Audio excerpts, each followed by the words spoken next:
Welcome to the Rimm-PODCAST, episode 27. This is the episode either you're a lawyer, politician, community leader, spiritual leader, commissioner. Today we got a really special guest. Our special guest is the Matt Morgan. He's the former wrestler of WWE and the former American Gladiator. A beast, right? Yes, sir. Welcome to the show, sir. Welcome you. to the show. Thanks for having me, man. I really appreciate you coming here, and I love what you do for community. I've been living in Oviedo since 1997, and a lot of my friends went to Lyman High Schools. Oh, yeah? And what you have done for them. Thanks. And before I enter to the show, I want to do something for you. Sure. I know you have the what's called Seminole County Boys and Girls Club. Yes. Okay, so you are doing a special autograph for $10 to sign up. Yes. I want to do on behalf of the Rimm-PODCAST and on behalf of the insurance, I want to donate $150 Wow, thank you. to you guys. So that ways, I know there's a lot of families, a lot of kids loves to get your show because of your popularity and celebrity. Thank you. So there you can give 15 autographs to whoever you believe. So this is for you and for the Wow, Seminole thank you Club. very much. Thank you. I want to That's very support- kind of you. Yes. So support them. Yeah. Wow. Thank you. Thank you so much. So, like I said, a lot of families in the financial situation, catastrophic situation, that they just like to get an autograph. And I know you are doing a great cause between 17 to 18 kids. Can you touch a little bit on that, and then we'll move on to some other stuff. Yeah. So, good Lord, I'm very blessed to have been a former WWE professional wrestler, a former American Gladiator, and have a different platform than any other elected official that I know of, at least. And what I always believe my job is to do is to flood a spotlight on things that are very important to a lot of families in this community that probably don't get the type of coverage, or more importantly, the funding that they need. Addiction is one of my passion subjects. I'm a 15-year recovered opioid addict myself. But our kids in general, our next future leaders of tomorrow. Mm-hmm. I grew up in a boys and girls club. Like, that was my babysitter from age 6 or 7, all the way till my first day in college that I left home. And it's where I owned my skills and became a good enough basketball player to go out there and get a full Division I athletic scholarship playing basketball. Without that boys and girls club, not only would I not have gotten that scholarship, there's no way my parents could have afforded to send me to a 4-year institution. No way. But it's also more importantly, more than the sport part of it and getting a free education, it was much more about the leadership skills that I learned from my peer counselors and my coaches and different role models that I had that were working at my, it was called Wakeman's Boys and Girls Club out in Southport, Connecticut. It's a small portion of Fairfield, where I'm originally from. Anyways, and so once I got my platform big enough when I was on television as a WWE professional wrestler, and there's action figures made of me, right? I'm in kids' video games. That sounds cool, but there's a big responsibility that I feel that comes with that. More so I've noticed since I've retired from there. Because when you're wrestling, you're on the road 5 days a week of every month of every year. There's no off season. No. I would see my wife on a Saturday, half of a Sunday, rinse and repeat, back out on tour again. Wow. I did that for almost 13 years. Oh my God. So you don't have time to smell the roses. You just don't. But I did a lot of work while I was on tour, as much as I could. They would start putting me, when I worked with a company called TNA Impact Wrestling, it was one of WWE's rival companies at the time when I switched to that company. When I shared with them about my addiction, how I was sober, or I grew up with two learning disabilities. I had a speech impediment problem, and then I also had attention deficit disorder. And back in 1983, that wasn't very prevalent yet. No. So they put me in special education for the majority of my primary elementary education. I want to say from, first through sixth grade, I was in special education, Rode the special education bus to school, the whole nine. So there's a platform there of a lot of different issues that a lot of families struggle with here in this community, more importantly, the kids themselves. Yeah. So I want to be able to do the best job I can to be that role model for them and take it seriously. And I've noticed it more since I've retired, because I have that time now to talk to people and really get inside the heads of a lot of our youth of what's making them tick in this society that we're in right now. It's so damn divisive. Yeah. It's a scary time to grow up, in my opinion. So I'm a board member of our Seminole County Boys and Girls Club. It's called the Boys and Girls Club of Central Florida, but it's Seminole County that I'm a board member of. And I'm very honored to be on that board and committee because, again, I grew up as one of those kids. And those are not just, a lot of people always assume like, oh, those are kids that, probably just don't have two parents in the household. And while there's a big portion of them where that could be true, I had two parents in my household. But I was at the Boys and Girls Club 5 to 6 days a week, every day, because I loved it there. And I got a lot of good mentorship there that I still apply to in my life today. It's lessons I learned to this day. Nice. How you treat people, how you pull up your fellow brothers and sisters in life. I got that from my Boys and Girls Club, one of my coaches, actually. Nice. So the reason this is important to me, I'm going to be doing an autograph signing on Saturday. What do you have it right there? January 8th. Saturday, January 8th. At was it Sports Cards? Yeah, Sports Cards. And it's in Orlando. It's a sports collectibles store, right?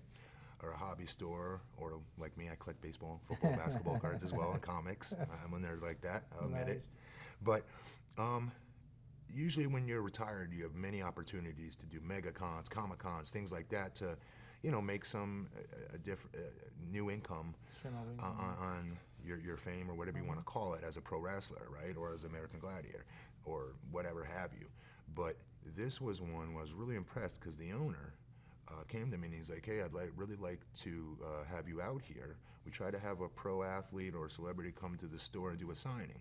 He's had Dwight Gooden there just since opening his store and a few other really big names, Orlando Magic players. And so we were talking and I was like, I feel super cheesy charging people for an autograph. That's not my thing. I give anybody it for free. That's ridiculous to charge for it. And is there a way we can, he's like, I'm already thinking ahead of you. He goes, why don't we put it towards charity? Charge $10 and we could put it toward whatever charity you would like to choose. And I was like, what about the Boys and Girls Club? And he was all over it. And I'm very, very honored by that. Thank you. Very honored by your check. Thank you, sir. This is nothing to sneeze at. $150, that's amazing. Thank you. No, we love to support. And I know you are 2 times a mayor. Yes. And now you are commissioner for Longwood District 4. Yeah, so in our city of Longwood, how it works is we are not to besmirch the title, but in the city of Longwood, the mayor title is a by title only position, meaning the residents don't choose who our mayor is. It's the 5 of us commissioners do. We share that responsibility. So all 5 of us have equal responsibilities in what our day-to-day responsibilities are in the city of Longwood. It's obviously an honor to be the mayor, and you want your mayor to be that hood ornament, if you will, of your city, the one that generates the most attention, the one that's out there in the public the most, and the most that your residents can identify with. So I believe in sharing the ball, not being a ball hog, as it were, because again, we have a really strong commission. Yes. With different personalities, with different skill sets, and we come together like a really good team. So while I like the fact that all 5 of us have an equal say, because at the end of the day, to get anything done in the city of Longwood, as far as policy goes, you need 3 of the 5. Yeah, you need a quorum. Right, to vote in favor or against something, right? So I really like how that works, but again, I know. And everybody's a team player. Yeah, that's the most important thing. So I want to go back to changes and investments and necessary encouragement to broader employment. Along with, I want to touch on the taxes as a commissioner. I see a lot of times the commissioners, like for Orange County came, there's a lot of development, traffic issues, apartments. So if you can just touch what we are expecting in the Longwood, what are you for, what are you against for, so we can notify the public and shit. Ask me specifically. Okay, so the changes, if it comes down to encouragement to broad employment. Do you see more employment, more jobs creating infrastructure in the Longwood? Do we see more apartments rising up? I'd have to check our count again because it changes so much. But in the city of Longwood, I think as of last check, it was like 300 businesses. Oh, wow. And that changes every day. Yes, it is. Because people have businesses within their homes. If you're an LLC, if you will, that's a business technically, Yes. right? So, but with that said, I've also seen it where people, like some mom and pop businesses, I was the mayor when COVID first hit. Yes. And I watched it with my own eyes. I was in different restaurants. I don't want to mention which ones. I don't want to, embarrass them or anything. But I was in certain restaurants and in different business owners' homes when they were losing their business, like when COVID first came. And that, there's nothing crappier than that. There's nothing crappier than to watch somebody that put their entire generation before them's investments into this family business. And then it gets passed on to the next generation, and they're busting their tails to make it work. And then this stupid virus that comes out of left field and just takes everything out. Takes everything away, and it's because they can't keep the employee. At the time they couldn't keep their employees willing to work, and they weren't able to stay open at the time. Yeah. Very early on when COVID first hit, thanks God we have a good governor that saw past that and tried to find a way to protect everybody at the same time, and not just but I witnessed it with my own eyes, and it was terrible. It's terrible. It was like a nightmare. Wow. But with that said, a lot of it comes down to, so in Longwood, you're asking specifically about job opportunities. God Lord, we have South Seminole Hospital. That's one of the biggest employers there is. Mm-hmm. We also have Seminole County Public Schools, with Lyman and all of our various county public schools there in Longwood. We have many an opportunity for jobs, obviously, but we're at a place in society right now where we had it for quite a while, and I hope that it's over with. I really do. I hope so. Of the fact that people don't want to go back to work. Yeah. Because why should I go back to work if I'm getting a check from the government for X amount of dollars? That sucks. Yes, it is. But on the other hand, I have seen a family that really, really needed that check, that busted their tails, that something physically bad happened to them where they couldn't physically get back to work, and really did rely heavily on that check. But the majority of it, I just wish, that people would want to get back to work again, because it's not just about making money in that job, it's your daily purpose. Yeah. I mean, can you imagine waking up every day without that? Maybe people don't. I don't know. Maybe I'm weird this way. No, but every day I wake up, I'm dead ass serious when I say this to you.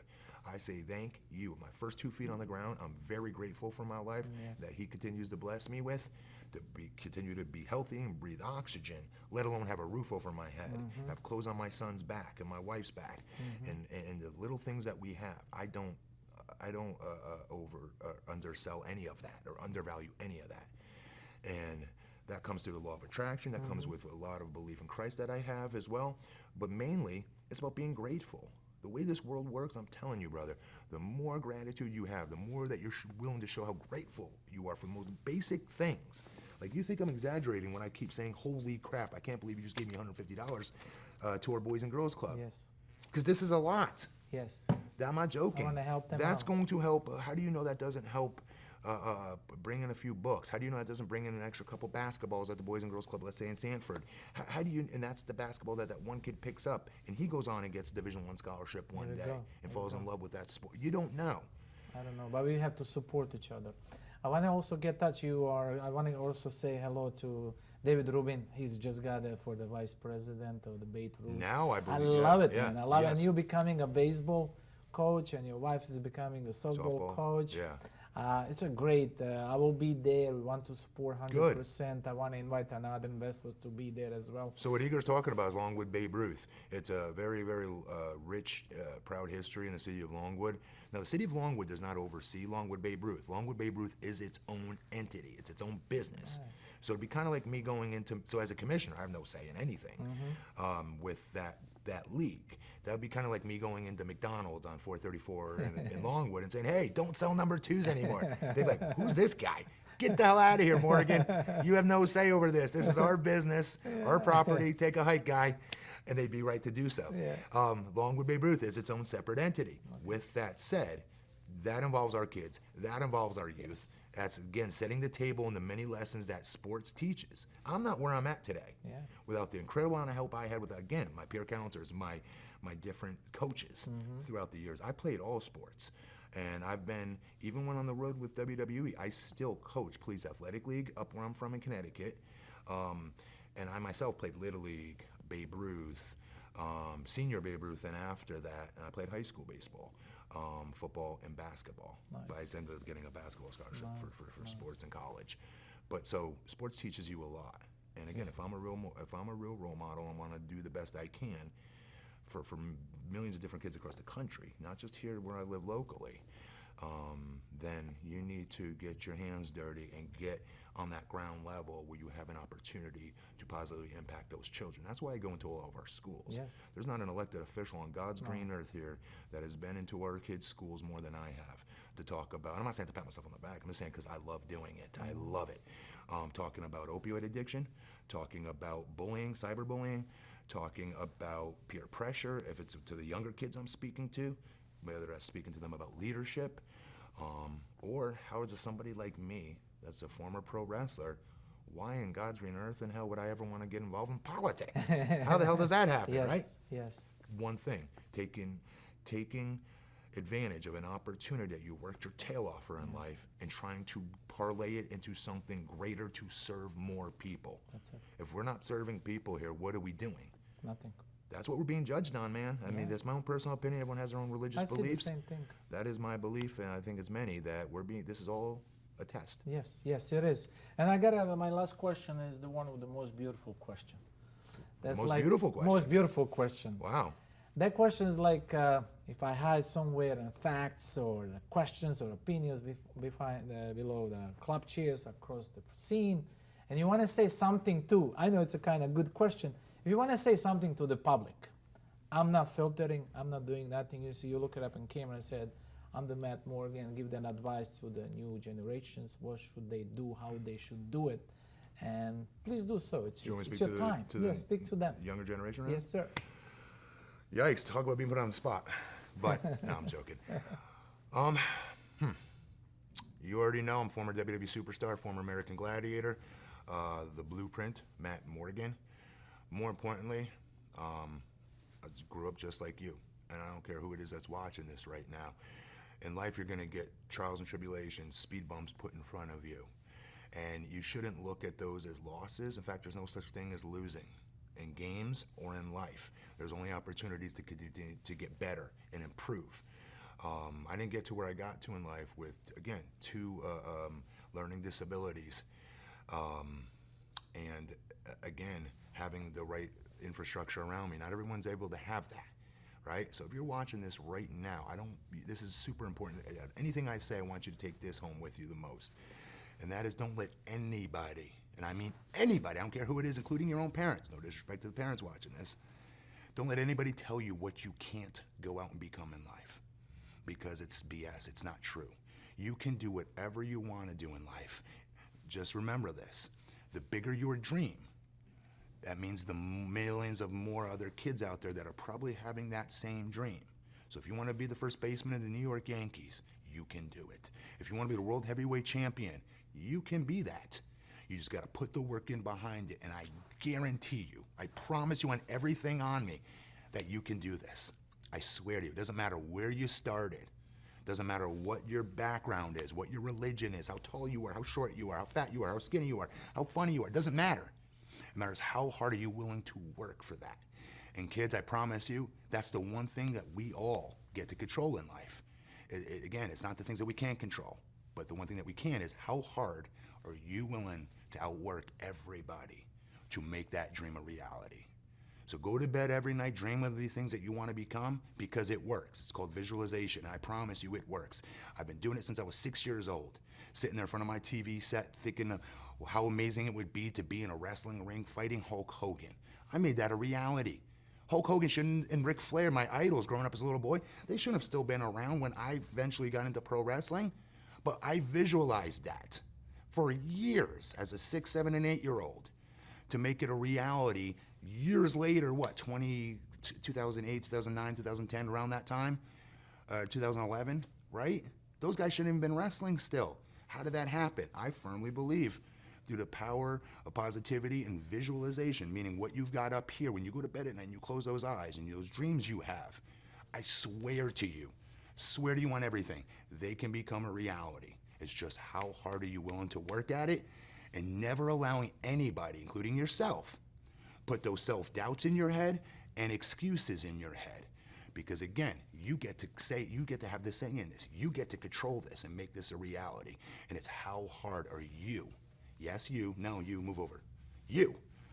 How hard are you willing to bust your tail to make this happen? And I guarantee you can do it. Go out there and go get it. Thank you. Yeah. I love it. I love it. I believe every friggin' word of that. I know it comes from your heart and from your I don't think people passion. I don't think people understand this. I grew up a little kid playing with the Hulk Hogan action figures, Ric Flair action figures, in my little wrestling ring as a little boy, or pretending to be them. And 30 years later, whatever it is, come on. Yes. And I got a chance to do that stuff with them and be in segments with them on television and then have my own action figure made. And guys, I'm dead serious. I just didn't hit the genetic jackpot. People are gonna be like, oh, you're 7 feet, 300 pounds. What were you gonna be, Matt? A horse jockey? Ha ha ha, very funny. It actually is funny. But to be fair, there's other 7 foot, 300 pounders out there. There's millions of them actually. Yes. What separated me? A lot of different things did, but nothing more than work ethic and being willing to bust your tail. And again, you don't have to have a skill set to do that. You don't have to be blessed with anything to make that a reality of how hard are you willing to just kill yourself and drive yourself into the ground if that's what it takes. All right? Until you make your dream a reality. And that goes across the board for everything. You want to be the next president? I swear to you, you can do it. You want to be the next LeBron James? You can do it. You want to be the next Drake? You can do it.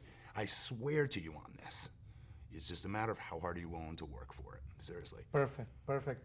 Thank you, guys. This was a Rimm Podcast, episode 27. I'm your special podcaster, host Igor, and this is our special guest, the former WWE Matt Morgan and American Gladiator, and the Beast, and the Strongwood Commissioner. There you go. Strongwood. Representing the city of Longwood, Strongwood. Yes, sir. As I rip my suit. Thank you so much. We love you. We love you what you do for our community. Thank you. I love what you do for our community. We are blessed to having you here on the show. Likewise. And put up a mirror. Likewise. What you do for our community and getting the message out to the masses here in the county, forget the county, Central Florida as a whole, is very important. People don't know what their leaders are doing in their community because they're doing this little thing called life they're paying attention to. How would they really know?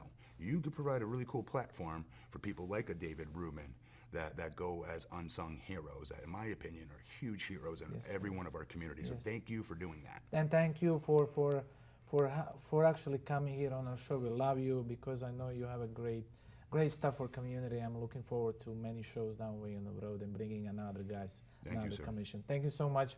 I will be there at the special event for the boys and girls signing up autography. I will be there. Thank you again. We love you. We'll love, share, care. We love you. Our special guest, Matt Morgan, now current Commissioner of District 4. Thank you, sir. Thank you.